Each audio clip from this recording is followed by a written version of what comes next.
Quand tu as envie d'abandonner, parce que tu sauras que tu as déjà survécu à des moments bien plus durs que celui-ci, la confiance ne sera plus un slogan, elle deviendra une réalité vivante dans ton esprit. Ce que tu fais aujourd'hui, même si c'est petit, même si ce n'est que résister à l'envie d'abandonner, réécris ton destin. Plus tu endures dans tes moments difficiles, plus tu forges une arme puissante que personne ne pourra t'enlever, le caractère de quelqu'un qui ne lâche pas facilement. Personne ne gagne tous les jours, mais les vrais gagnants sont ceux qui refusent d'abandonner pendant que leur pire jour. Alors si aujourd'hui tu as envie d'arrêter, fais une pause, n'agis pas, ne prends aucune décision lorsque tu es fatigué. Demain, tu seras plus forte. Et ensuite, tu te remercieras de ne pas avoir abandonné. Il y a une vérité étrange que peu veulent accepter.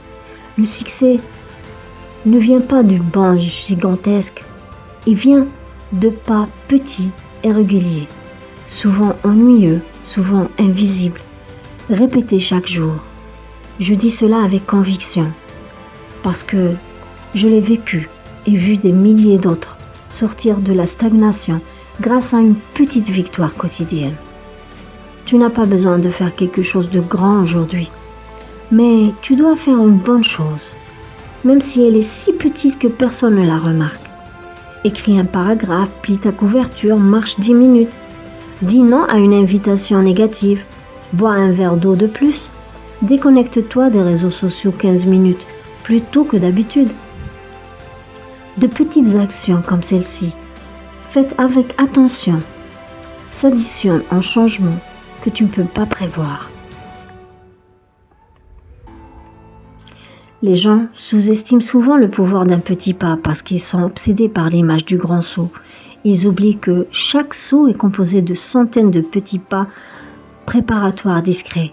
Le succès n'est pas un événement, c'est le résultat composé d'innombrables actions invisibles.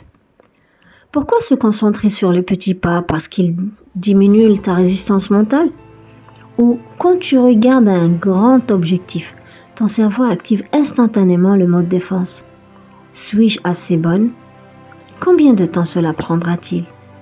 Et tout le reste? Mais quand tu te dis « je dois juste faire une petite chose aujourd'hui », ton esprit n'a plus peur. Il est libre d'agir. Les petits pas sont aussi l'antidote de la procrastination. Quand tu repousses en attendant plus de temps, plus d'inspiration, plus de perfection, les petits pas te sortent de la boucle. Commence, fais quelque chose, n'attends pas de pouvoir courir, commence par marcher. Mieux encore, les petits pas créent une motivation durable par de vrais résultats. Chaque fois que tu termines une micro-tâche, ton cerveau libère de la dopamine, cette étincelle chimique de satisfaction et l'élan. Tu n'as pas besoin d'un livre de motivation ni d'une vidéo inspirante chaque matin. Tu as simplement besoin de cette petite victoire tranquille chaque jour. C'est ainsi que naît l'élan. Et une fois l'élan lancé, il te porte plus loin que n'importe quelle poussée d'inspiration passagère. Quand tu te surpasses aujourd'hui, tu as plus de chances de gagner de nouveau demain. Quand tu écris un paragraphe, tu auras envie d'en écrire un autre. Et quand tu résistes une fois à la tentation, tu seras plus forte la prochaine fois. J'ai rencontré beaucoup de personnes qui ont lutté des années pour commencer quelque chose, écrire un livre, perdre du poids, apprendre une compétence, jusqu'à ce qu'elles percent enfin en s'engageant à une simple promesse quotidienne. Chaque jour, je donne 15 minutes à cela. Miraculeusement, en quelques semaines, leur vie a commencé à changer. Pas parce qu'elles faisaient plus, mais parce qu'elles le faisaient constamment. Alors souviens-toi, la constance bat l'intensité. Une personne a écrit en 30 minutes, plutôt 30 minutes par jour, finira son livre avant celle qui en a fait des nuits et des nuits blanches, mais qui perd à chaque fois son élan. Une personne qui s'entraîne 15 minutes chaque matin sera en meilleure santé que celle qui passe 3 heures à la salle une fois par semaine, puis abandonne. Il ne s'agit pas de la quantité, il s'agit d'être là le lendemain. Et de la meilleure façon de continuer, ne force pas. Fais juste assez. Termine pendant que tu as encore envie d'en faire davantage. C'est ainsi que tu entretiens la flamme. Tu réaliseras aussi que les petits pas construisent la confiance en soi. Chaque jour où tu tiens une promesse, même minime, c'est un jour où tu te dis « je vais jusqu'au bout ». Et cette confiance, nourrie par l'action régulière, devient une armure contre le doute et la distraction. Ne sous-estime pas un jour ordinaire, car lorsque tu alignes 365 jours ordinaires avec une action intentionnelle chaque jour, tu obtiens une année extraordinaire. Et ce n'est pas un miracle, c'est une formule claire et reproductible. Je veux que tu comprennes profondément ceci. Tout ce qui est grand commence par quelque chose de très petit. Ne cours pas après les miracles à l'extérieur. Le miracle est ici, dans ta capacité, maintenant, à faire un choix légèrement meilleur qu'hier. Ce choix déclenchera une cascade d'autres choix. Dans un an, tu te retourneras et diras « J'en suis arrivé là simplement, en faisant de petits pas. » Et si un jour tu te sens fatiguée, douteuse, incapable d'avancer, reviens au tout petit, premier petit pas. Tu n'as pas à changer le monde. Range juste ton bureau, désactive les notifications de ton téléphone, lève-toi et marche 5 minutes.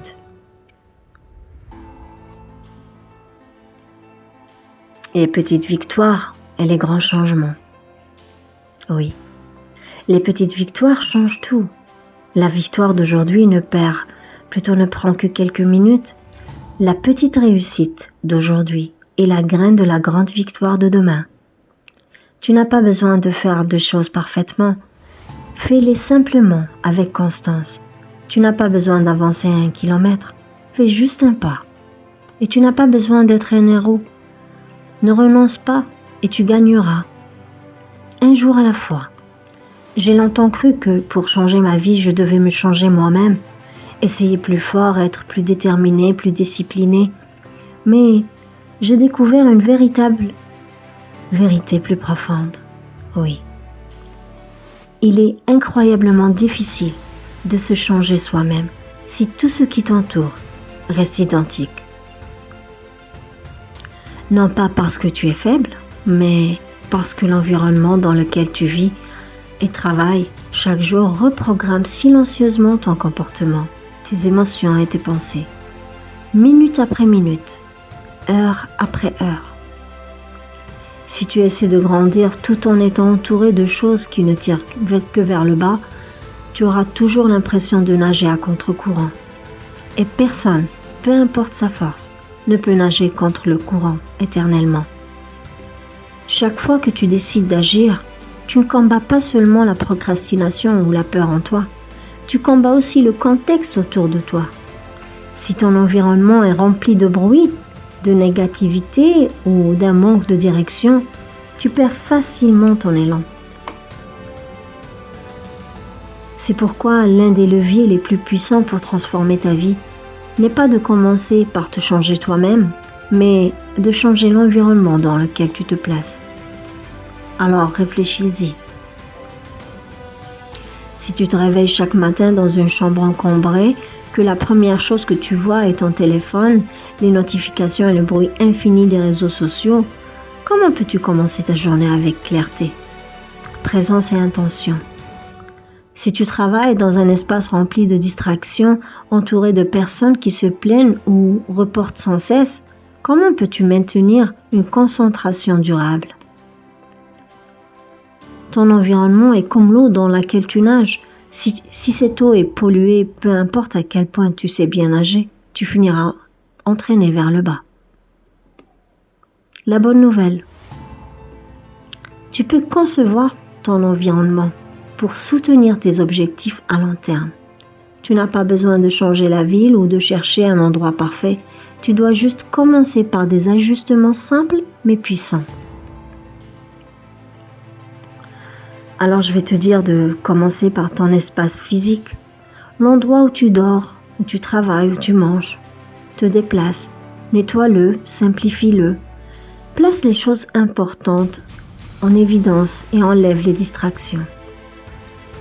Un livre sur ton bureau facilite la lecture. Des chaussures de sport près de la porte facilitent le mouvement.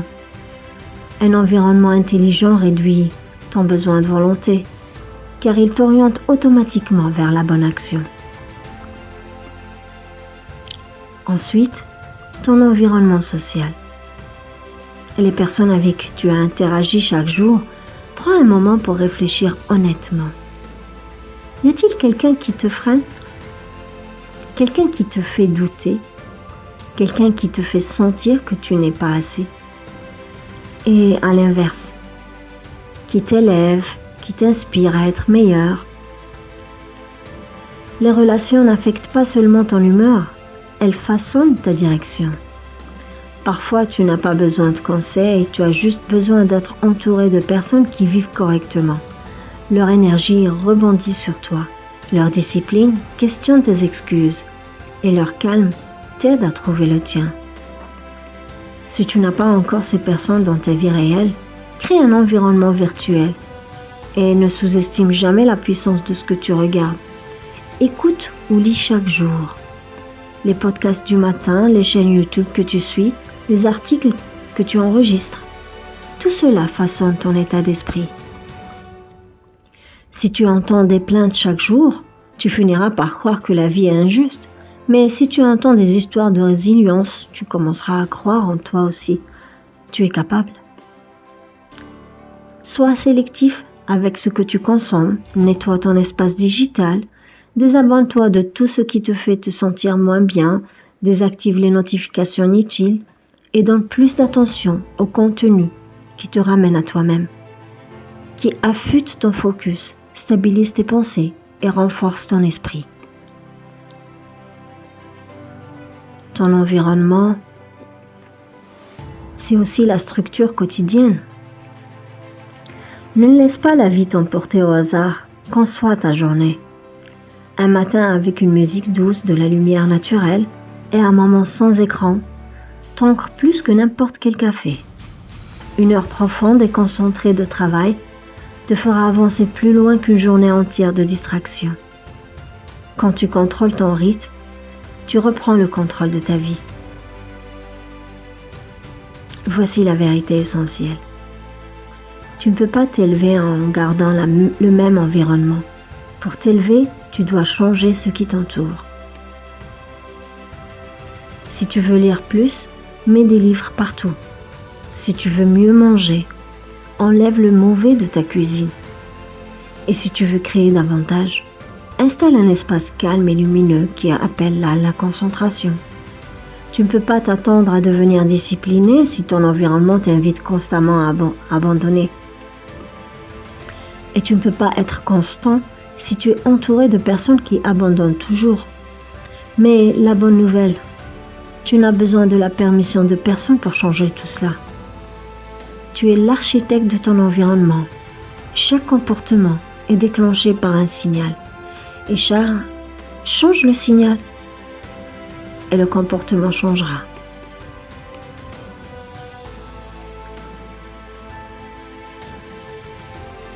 Oh, si tu savais le message final, commence aujourd'hui, pas un jour et pas peut-être. Commence aujourd'hui, pas un jour. Fais ce premier pas et le reste suivra. Rends la bonne action facile, rends la mauvaise plus difficile. Ne laisse pas ton succès dépendre uniquement de ta volonté, laisse-le être soutenu par ton environnement. Et enfin, demande-toi, est-ce que ton environnement actuel, ton espace, tes relations, tes habitudes, tes entrées digitales te portent vers le haut ou te tirent vers le bas? Si la réponse te met mal à l'aise, ne panique pas. Commence simplement par un petit changement.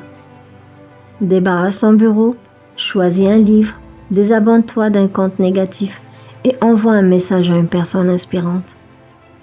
Un seul acte simple et tu as déjà commencé à réécrire ton prochain chapitre. Changer ton environnement peut sembler silencieux, discret, mais c'est l'un des outils les plus puissants utilisés par les personnes les plus constantes et les plus performantes. Parce qu'elles savent que lorsque tu changes l'endroit où tu te tiens, la façon dont tu vois ta vie commence aussi à changer. Il y a une vérité que je veux que tu retiennes pour toujours. Chaque résultat dans la vie n'est que la partie visible de l'iceberg. Ce qui se cache en dessous, la partie qui détermine réellement tout, c'est ton état d'esprit. Ce n'est pas l'action seule qui façonne ta vie, mais ta façon de penser à propos de cette action. Et ce ne sont pas tes circonstances qui définissent ton destin, c'est la manière dont tu interprètes les circonstances. L'état d'esprit n'est ni abstrait ni lointain. C'est la fondation, le filtre, le système central de contrôle qui réagit plutôt qui régit tout ce qui se fait. De la façon dont tu commences une petite tâche jusqu'à la façon dont tu fais face à l'adversité. J'ai vu des personnes incroyablement travailleuses et talentueuses, mais incapables de percer. Et d'autres, partis de rien, qui se sont élevés avec force et ont créé un succès extraordinaire. La différence est ici. C'est l'état d'esprit. Le premier groupe porte un état d'esprit fixe. Je ne suis pas assez bon. Je ne peux pas changer. Je suis né comme ça. Le second groupe adopte un état d'esprit de croissance. Je ne sais pas encore, mais je peux apprendre. Je n'ai pas encore réussi, mais je peux m'améliorer chaque jour.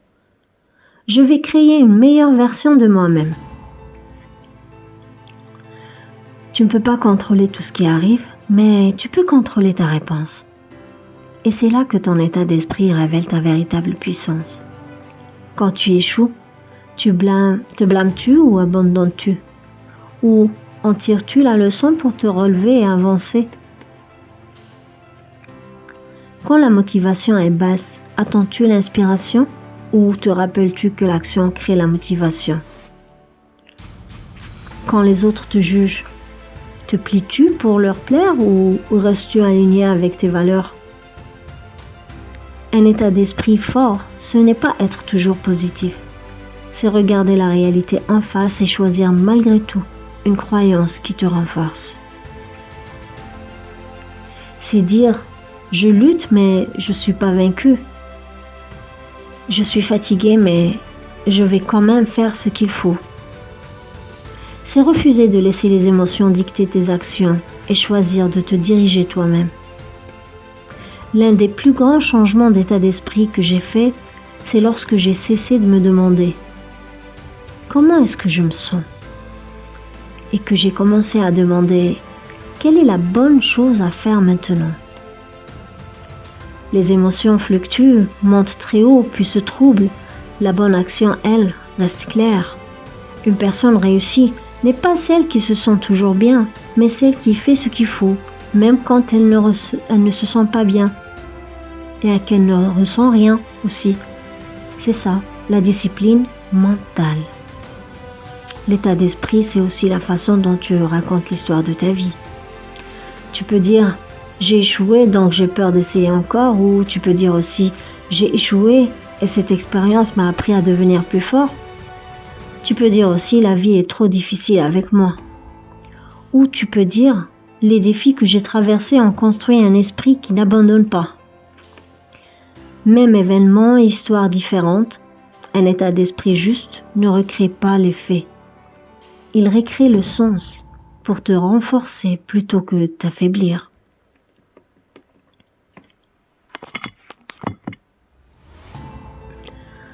Tu dois aussi transformer ta façon de voir le processus et le résultat. La plupart des gens obsèdent sur le résultat. Combien de kilos j'ai perdu? Combien d'argent j'ai gagné? Est-ce que j'y suis arrivé ou pas? Les performeurs, eux, se concentrent sur le processus. Est-ce que je suis meilleur qu'hier? Est-ce que je reste fidèle à mon objectif?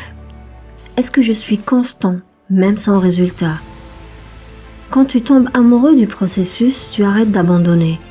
et que quand tu t'engages dans l'action, les résultats viennent naturellement, sans être forcés. Alors attention au mental qui attend. Je commencerai quand je serai prêt. Tu ne te sentiras jamais totalement prêt. Personne ne l'est. Ceux qui avancent sont ceux qui commencent avant de se sentir prêts et deviennent prêts en chemin. Tu n'as pas besoin de plus de temps, de plus de connaissances, de plus de validation. Tu n'as besoin que d'une seule chose, la croyance que tu es assez pour commencer. Un autre changement d'état d'esprit essentiel. Le succès n'est pas une destination, c'est une manière de vivre chaque jour. Tu n'as pas besoin d'avoir tout réussi pour être considéré comme une personne à succès. Tu es déjà dans le succès chaque fois que tu respectes une promesse envers toi-même. Et chaque fois que tu choisis le bon difficile plutôt que le mauvais facile. Chaque fois que tu te relèves après être tombé. Chaque fois que tu traverses la peur et avances malgré elle. Enfin, un esprit puissant est un esprit qui prend responsabilité. Pas de blâme, pas de plainte, pas d'attente. Tu prends 100% de la responsabilité de ta vie. Pas les autres, pas les circonstances et pas le passé. Quand tu crois profondément, si je ne le fais pas, personne ne le fera pour moi. Tu n'es plus une victime de la vie, tu en deviens l'architecte. Je crois cela de tout mon cœur, oui. La différence entre quelqu'un qui se contente d'exister et quelqu'un qui vit pleinement n'est pas dans les conditions, mais dans l'état d'esprit qu'il porte chaque jour. L'un dit comment éviter l'échec et l'autre dit que puis-je apprendre de tout ce qui arrive. L'un dit je ne suis pas sûr d'y arriver, mais l'autre dit j'essaierai et j'apprendrai. Tu portes en toi bien plus de force que tu ne le penses, mais pour l'activer, tu dois commencer de l'intérieur. Transforme ton état d'esprit et tout le reste suivra. Tu n'as pas besoin d'un autre livre. Tu n'as pas besoin d'une autre vidéo de motivation. Tu n'as pas besoin de quelqu'un qui vient te sauver. Si tu es arrivé jusqu'ici, c'est que quelque chose en toi s'est déjà réveillé. Quelque chose qui veut vraiment changer. Quelque chose qui ne veut plus vivre dans le retard, dans la médiocrité ou la dépendance aux inspirations passagères. Je ne vais pas te dire que le chemin sera facile, mais je te dirai ceci. Il en vaudra la peine. Sois digne de commencer, digne de persévérer, digne de dépasser chaque excuse et de te lever pour toi-même. Tu seras fatigué, tu voudras abandonner, tu auras des moments de doute, des moments où tu remettras tout en question. Mais si tu continues, même d'un seul pas, même dans le silence, tu feras ce que peu de gens osent faire. Vivre une vie intentionnelle. Tu n'as pas besoin de changer le monde entier, juste la façon dont tu agis aujourd'hui. Alors réveille-toi 10 minutes plus tôt, écris une ligne de plus, désactive une notification, ou simplement refuse d'abandonner une fois de plus. Et comprends ceci, tu n'échoues pas par manque d'aptitude, tu échoues seulement lorsque tu refuses de commencer et de recommencer. Et chaque fois que tu choisis d'avancer, même discrètement, tu redéfinis la personne que tu peux devenir. Alors souviens-toi, personne ne peut vivre ta vie à ta place et personne ne peut prendre la responsabilité à ta place. Et personne ne peut arrêter quelqu'un qui est profondément engagé envers lui-même. Ce monde n'a pas besoin de gens parfaits, il a besoin de toi, ta vérité, ta persévérance et ta volonté de vivre pleinement. Et s'il y a une seule chose que j'aimerais que tu retiennes de tout cela, c'est bien celle-là. Chaque instant est une chance de recommencer. Pas demain, maintenant.